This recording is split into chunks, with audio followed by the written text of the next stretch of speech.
ঘরোয়া পদ্ধতিতে দুর্দান্ত সকাল সন্ধে নাস্তা, এগুলো আপনারা বাচ্চাদের টিফিনেও দিতে পারেন অথবা বাড়িতেও নাস্তার মতন খেতে পারেন।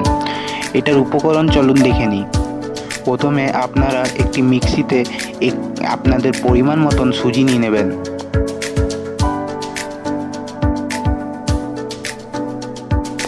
সুজিটা ভালো করে পিষে নেবেন মিক্সিতে,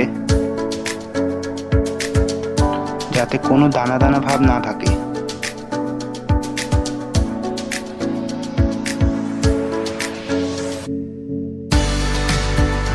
এবারে আলুগুলোকে ভালো করে ছুলে নেবেন।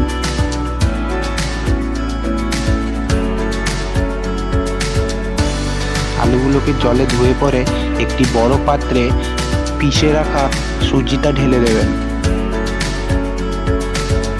তারপর একটি বড় কাপে 1 কাপ আটা নিয়ে নেবেন। আপনারা চাইলে ময়দাও নিতে পারেন। দুটোকে ভালো করে মিশিয়ে নেব।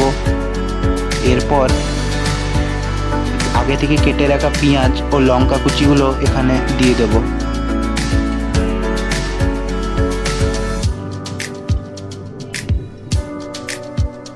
এবারে আদাটিকে ভালো করে কুচি কুচি করে এই গ্রাইন্ড করে ভালো করে দিয়ে দেব একটু স্বাদের জন্যে।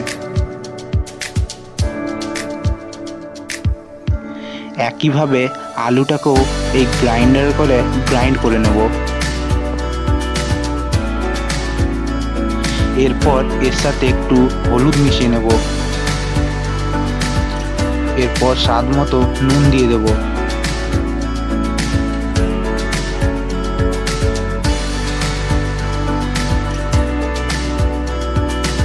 এবারে 1 কাপ জলে ভালো করে এই উপকরণটাকে মিশিয়ে নেব।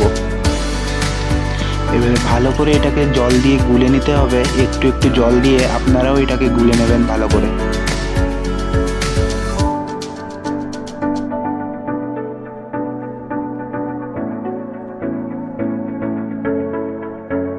দেখতেই পাচ্ছেন কেমন গুলা গুলা হয়েছে, একদম ছিলকার জন্য। এবারে দুটো ডিমকে ফাটিয়ে দিয়ে দেবো। আপনারা ডিম না চাইলেও দিতে পারেন, কিন্তু এটা স্বাদের জন্য আমরা দিচ্ছি।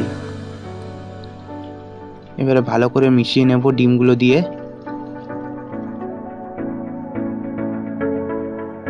মেশানোর পরে 15 মিনিট এটাকে ঢাকা দিয়ে রেখে দেব।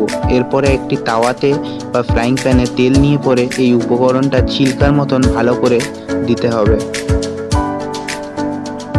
দেখতে পাচ্ছেন আমরা ছিলকা মতন কেমন করে দিচ্ছি। এবারে এটা গোটা তাওয়াতে বড় করে ছড়িয়ে নেব ছিলকার আকারে। আমাদের এখানে এটা ছিলকা বলে, তার জন্য আমি ছিলকাই বলছি। আপনাদের ওখানে যা বলে আপনারা দেখতে পারেন। এটি লাল লাল হয়ে গেছে। এবারে উল্টিয়ে পাল্টিয়ে এটাকে আমরা ভালো করে ভেজে নেব। এবারে দেখতে পাচ্ছেন কত সুন্দর সুস্বাদু আমাদের ছিলকাগুলো হয়ে গেছে। এটা সন্ধ্যের টিফিনের জন্য খুব ভালো একটি খাবার।